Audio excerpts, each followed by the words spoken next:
안녕하세요. 대한민국의 땅 투자 저자 농지오케이 윤수현입니다. 오늘은 요즘 하도 경기가 저거되면서 주식도 그렇고 또 부동산 시장도 그렇고 갈팡질팡하고 있다고 그래야 되나요? 좀 침체기를 겪고 있는데 어떻게 해야 되나. 그래서 자, 부동산 투자 이제 끝난 것 아닌가요?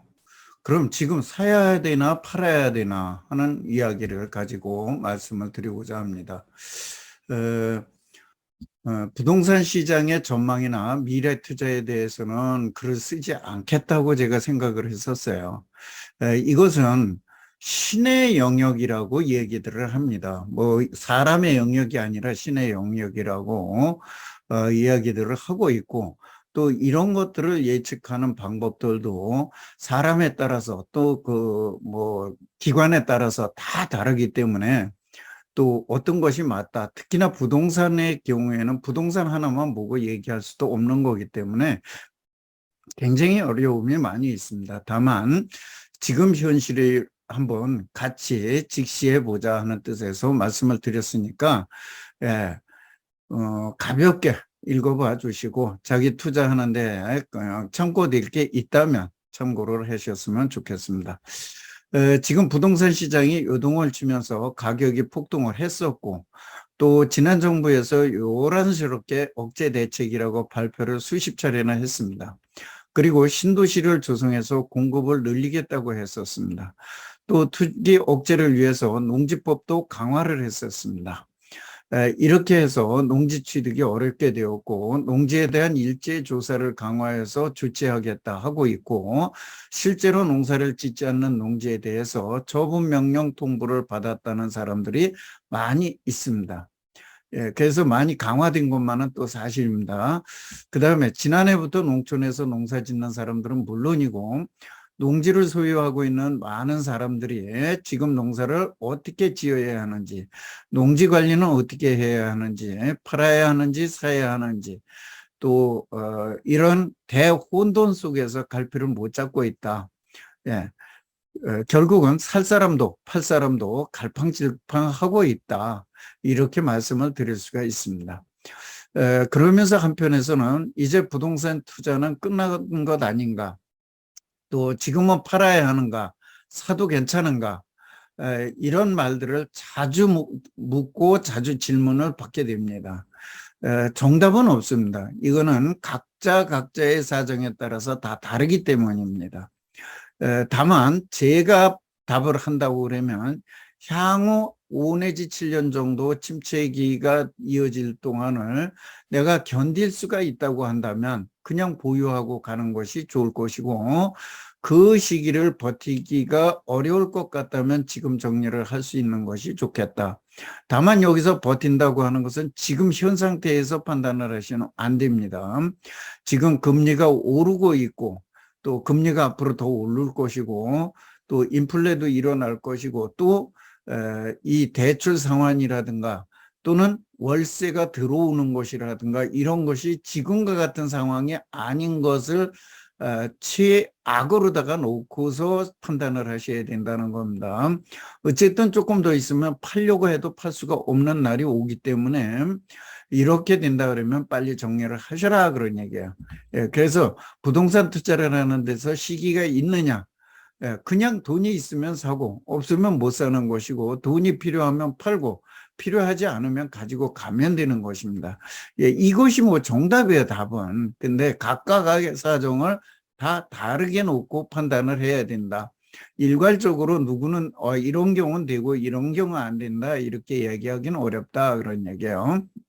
그래서 이것을 그냥 쉽게 간단하게 두루 뭐 많은 사람들을 상대로 그냥 판단을 한다면, 농촌에서 농사 짓고 있거나 내가 계속해서 농사 지을 사람이라면 법이 강화되어 뭐 개정이 되든 억제 대책이 나오든 뭐 처분 명령이 어떻게 되든 여기에 상관없이 소유 관리를 하면서 수익 창출하고 생활하면 됩니다. 다만 돈이 쓸 곳이 있다면 팔아서 쓰는 것입니다. 농지가 더 필요하면 농지를 사서 농사 지으시면 되고요. 정부 정책이나 경제 변동이나 그 어느 것에도 부안해동할 필요가 없습니다. 이런 분들이라면. 이는 농지를 생산에 이용하면서 생활수단으로 삼는 것이기 때문에 이런 분들은 어디에도 동요될 필요가 없다. 주택도 마찬가지예요. 집 한 채를 가지고 있고 실제 거주를 하려는 목적이라면은 이런 분들 역시 지금의 부동산 경기나 대책이나 이런 데에 민감할 필요가 없다는 것입니다. 예. 이 소위 말하는 실수요자들에 대해서는 사고 파는 것이 내가 필요에 의해서 하는 것이고 이러기 때문에 이러한 경기 변동이라든지 뭐 가격이라든지 이런 거에 너무 민감할 필요는 없다고 봅니다. 다만 농지를 투자의 대상으로 보고 하는 사람들 또는 부동산을 투자의 대상으로 보는 사람들은 다르다. 그래서 농지법에 맞게 농사를 지을 수 있다면 이런 분들도 크게 문제가 안 돼요. 그리고 농사를 지을 수 없다 그러면 농지법에서 위배되지 않는 범위 내에서 내가 보유 관리가 가능한지 그러면서 하셔도 돼요. 근데 보유 관리가 안 되거나 투자 가치가 별로 없는 것을 굳이 구입할 필요는 없다. 지금은 농지뿐만 아니라 어떠한 부동산도 마찬가지로 사놓으면 오르는 시대는 아니다. 그래서 뭐 앞으로 우리가 그 동서고금을 막론하고 그동안에는 부동산이라고 하는 것은 우상향으로 계속 올라왔다는 이야기들을 하고 있습니다. 그러나 우상향이 매일같이 올랐다는 게 아니기 때문에 그 경기 변동이라는 것을 잘 타고 넘으면서 투자자들은 그렇게 해야 된다는 거예요. 실수요자는 그런 거 상관이 없다는 얘기고요. 그래서 어쨌든 우상향하고 있지만 그러나 점점 좋은 놈은 더 좋게 되고 나쁜 놈은 더 처져버리는 양극화 시대가 지금 부동산 시장에서도 일어나고 있습니다. 재테크에서도 마찬가지고요. 그래서 아무 때나 아무 곳에나 사서는 안 된다. 그래서 투자로 접근을 하는 경우에는 실수요자만 달리 미래 가치를 보고 또 개별 투자 가치를 보고 그러고 투자를 할 수밖에 없는 것입니다. 그래서 부동산 경기나 개별 가치에 무게를 많이 두고 그러고서 투자를 해야 하는 것입니다. 그래서 이런 경우에 지금 그러면 해야 되느냐 이런 얘기가 나오는 거예요. 자, 부동산 투자 재테크 자체가 모두 그렇습니다. 내가 필요하면 사고 필요 없으면 사지 않는 것입니다. 내가 돈 쓸 곳이 있으면 팔아야 되고 돈 쓸 일이 없으면 가지고 있는 것이 좋습니다. 왜? 우상향한다고 그랬잖아요. 그 다음에 부동산 정책이나 법이나 제도의 변경 또는 부동산 경기 변동에 너무 민감하게 반응할 필요가 없다.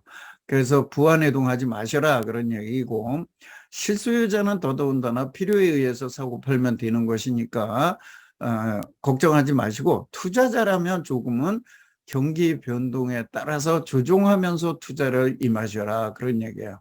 그래서 실수요자와 투자자의 취득과 처분에서는 그 방법이 완연하게 다르다는 것을 인식하시면 됩니다. 이걸 똑같이 적용을 하시면 안 돼요.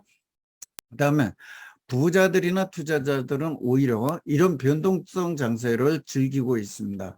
정책이나 제도가 변경되거나 할 때 투자의 기회가 더 많기 때문에 그렇습니다. 그래서 그 상황에 따라서 처분을 하기도 하고 또 새로운 투자를 하기도 하는 것입니다. 다만 이러한 투자는 준비가 되고 잘하는 사람들의 놀이터가 된다는 것을 우리는 잊어서는 안 됩니다. 그래서 잘 알지도 못하면서 그들을 따라하라고 한다면 뒤늦게 그들의 먹잇감이 되는 경우가 대부분 많습니다. 지난 연말부터 계속해서 영끌들이 지금 지난해부터 들어와서 하고 있는데 이때 계속해서 영끌들은 투자를 조심하라는 얘기를 많이 했습니다. 그러나 많은 투자자들은 뭐 또 끌어들이기도 했고요. 그와 마찬가지로 전문가들이 투자자에 짧게는 2, 3년, 길게는 70년 전에 사놓은 것을 두세 배 오른 값에 팔아넘긴 거예요. 그러면 영끌들이 사준 거거든요. 마지막 불장에서 뛰어든단 말이에요. 이게 잘 모르기 때문에 그렇습니다. 그래서 이런 일을 느끼지 마셔라. 그 다음에 언제까지나 그럴 줄 알았던 것이 지금 침몰의 시기로 접어든다. 그래서 아마 지금쯤 잠 못 자는 사람들이 많을 것이다. 그러나 지금 사실은 어떻게 보면 이제 시작도 안 했다고 보여집니다. 지금보다는 적어도 지금까지 된 것보다 훨씬 더 많이 하락할 수 있지 않을까. 많은 분들이 오늘 뉴스에서도 많은 분들이 올 하반기에도 또 오른다고 얘기를 했습니다. 예, 일시 오를 수도 있고 아니면 별로 안 내릴 수도 있습니다. 그러나 지금 금년 하반기 내지 내년까지 금리가 계속해서 오르고 이렇게 되다 나면은 또 이 뭐죠? 풀린 돈을 정부에서 회수하고 이러다 나면 세계 어느 나라를 막론하고 어느 나라를 막론하고 이제 본격적인 하락기를 내년도에는 맞게 될 것이다. 그리고 이런 하락기를 거친 다음에 반드시 그 침체기라는 기간을 또 거치게 됩니다. 이때 연끌했거나 지금 힘에 부치게 만약에 지금은 당장 아니지만은 그때 가서 힘에 부치게 되면 고통의 또 인내의 시간을 지나야 될 수밖에 없습니다. 그래서 내가 보는 부동산 시장은 어떠냐? 지금 현재는 과거 90년대 초와 비슷하다. 예, 그래서 80년대 말에 폭등기를 거치고 90년대 초반에 일기 신도시 그 주택 공급 그로 인해서 90년대 하반기까지 침체가 되었던 부동산 시장, 예, 그런 때와 마찬가지고, 그 다음에 지금 부동산 시장 자체가 그때와 비슷하게 지금 전개되고 있다. 그렇다면 지금 현재가 어떠냐 한번 보셔라 그런 얘기야. 그동안에 7, 8년 동안에 광란의 부동산 폭등기를 거쳤고 몇 년 전서부터 해서 발표가 나서 이제 90년도 초처럼 이제 내년 후년서부터 본격적으로 3기 신도시 내지는 그보다 좀 확대된 우리 250만 호의 주택 공급이 지금 쏟아져 나올 시기입니다. 그렇다 그러면 과거에 이 쏟아져 나왔던 93, 4년도에 1기 신도시가 입주를 했습니다. 그러면 지금 3기 신도시는 언제냐? 2024년에서 25년경입니다. 그러면 그때로 한번 돌아가 보셔라 그런 얘기예요. 그러면 적어도 2027, 8년도까지 이때까지는 부동산이 침체를 벗어나기가 어려울 것이다 하는 것입니다. 또 그때는 베이비붐 세대, 두터운 수요층인 베이비붐 세대가 200만 호가 나와도 받아줄 수 있었지만은 지금은 갈아타기를 하기 위한 그런 수요를 빼놓고는 두터운 그 수요 세대가 있지를 않습니다. 그래서 그때와는 다른 개념으로 접근을 하셔야 된다. 그런 얘기예요. 그 다음에 이런 부분들을 좀 보고 가셔야 되고, 뭐죠? 애곽이 지금 현재 비어가고 있고 지금 아마 내부에서도 보시면 그때 당시에는 반지하 지하도 없어서 못 들어갔는데 지금은 지하라 그러면 안 들어갑니다. 세가 안 나갑니다. 옥탑방 안 나갑니다. 지금 서울이나 아주 요충지 아닌 애곽의 변두리 지역들은 지금 지하나 옥탑방들 그냥 비어 있다시피 합니다. 그 다음에 조금만 더 나가면 공가들도 많습니다. 그래서 여북해 정부에서도 지금 공가 대책에 대한 것도 나오고 있습니다. 과거와 다른 개념이라는 걸 좀 염두에 두시기 바랍니다. 이런 부동산과 마찬가지로 아파트 시장이 이렇게 되면 주택 시장 역시 마찬가지고 토지 시장도 같이 마찬가지로 흘러가게 되는 것입니다. 그래서 토지, 농지, 부동산, 아파트, 뭐 모든 것이 다 비슷하게 흘러가니까 투자에 좀 유의를 구하시라는 거고. 자, 저라면 어떻게 할 거냐? 나라면 어떻게 할 거냐? 나는 지금 부동산 투자 문의를 하는 분들에게 뭐라고 그러냐면 레버리지를 견딜 수 있을 만큼 어떠한 고난이 닥치더라도 어떠한 금리 인상이든 뭐든 한다고 그래도 내가 견딜 수 있을 만큼 줄여라. 네, 줄여라. 그 다음에 투자자들이라면 조금 기다려라. 예. 예, 기다리는 것도 투자라는 얘기들을 많이 합니다. 그러면 오해가 있을까 봐 다시 강조해 보면, 실수요자라면 내가 지금 당장 이사를 해야 돼. 당장 가 살아야 돼. 어쩔 수 없어요. 이분들은 해야 돼. 그러나 또 이사를 가야 되고 뭐 이런 경우가 있다면 어쩔 수 없다는 거예요. 실수요자라면 또 여유가 있어서 내가 그냥 그래 이 다음에 10년 20년을 내가 보고 뜨자 아무 상관없어요. 이런 분들은. 예, 그렇지만은 그렇지 않다 그러면 조금만 생각해 봐라. 그렇다면 이왕이면 상승 꼭대기에 올라타서 낭떠러지로 한번 굴러 떨어졌다가 다시 올라가는 시기를 기다릴 거냐, 아니면 조금 기다렸다가 조정장이 끝난 후에 그때 사는 것이 좋지 않겠느냐 하는 것입니다. 제가 하고자 하는 얘기는. 그래서 그럼 그 무렵이 어디냐? 아무도 몰라요. 예. 아무도 몰라요. 다만 지금 현재 주식이 약 20% 정도 떨어졌습니다. 앞으로 조금 더 떨어질 것입니다. 그러면 아파트 부동산 시장 어떻게 될 것이냐? 예, 주식만큼 어떠면 그보다 조금 더 떨어질 수 있습니다. 아직 주식시장 다 떨어진 거 아니라고 말들 합니다. 예, 아직 금리 다 오른 거 아닙니다. 진행형입니다. 그렇다 그러면 조금 더 떨어질 것이고, 그러면 부동산 시장 역시 앞으로 좀 더 숙어가고 또 한동안의 침체 기간이 올 것이라는 얘기를 했습니다. 그렇다면 앞으로 7, 8년, 7, 8년을 내가 견딜 수 있다. 적어도 5, 6년을 견딜 수 있다. 어떠한 적이 온다 하더라도 내가 직장을 잃거나 월세가 안 들어와도 견딜 수 있다면 그냥 버티셔도 돼요. 그러나 그런 것이 조금 어려울 것 같다 하면 조금 내가 견딜 수 있을 만큼 줄이시라는 거예요.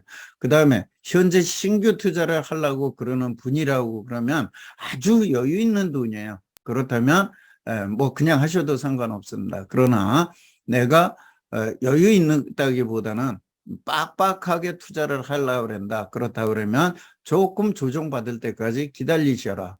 그 다음에 오늘은 여기서 뭐 말씀을 못 드리지만은 제가 앞에 방송한 거 보면 앞으로 20년간의 기회가 열린다고 얘기를 합니다. 그 기회가 열리는 것은 앞으로 우리 20년간의 도시기본계획이라는 게 나오는 건데, 그런 것들이 나오는 그 시기와 침체기와 맞물렸을 적에 좋은 물건에 투자를 하시라, 그런 얘기예요. 그러면 지금 뭐를 해야 되느냐? 누차 말씀을 드리지만은 지금은 부동산에 대한 공부, 정보를 수집하는 방법, 그거를 가공하고 내 것으로 만드는 방법, 그런 것에 대해서 공부를 하고 준비를 하고 1, 2년 정도 그렇게 하셔도 내 지금 인생이 있어서 지금 당장 그렇게 꼭 서둘러야 되는 거 아닙니다. 여태까지 안 하고 있던 거 지금 그렇게 딱 서둘러서 들어가야 되는 그러한 절체절명의 시기가 아니라는 것입니다. 그렇다면 조금 기다렸다가 기회가 조금 더 나에게 열렸을 적에 그때 투자를 하는 것도 좋다. 그리고 관심 없이 많은 분들이 떠나갈 겁니다. 그럴 적에 좋은 물건에 투자하시라는 거예요. 지금은 준비하고 있을 때입니다. 이런 저거를 즐기시라는 얘기는 안 해요. 옆에서 죽어가는데 내가 거기서 추상집에서 춤추고 있을 수는 없는 거니까. 다만 나는 그런 일을 겪지 않기 위해서 지금부터 준비를 1, 2년 동안 하셔라, 그런 얘기예요. 그러다가 투자를 할 수 있도록 그렇게 준비하고 계시는 게 좋겠습니다. 지금 파실 분들은 지금 빨리 정리를 하셔야 되고, 사야 할 분은 조금 기다리는 그런 타이밍이 아닌가, 제 개인적인 생각은 그렇습니다. 여러분들의 성공 투자를 기원하면서 앞으로 여러분들의 앞날에 좋은 일만 있기를 기원 드리면서 오늘은 여기서 마치겠습니다. 감사합니다.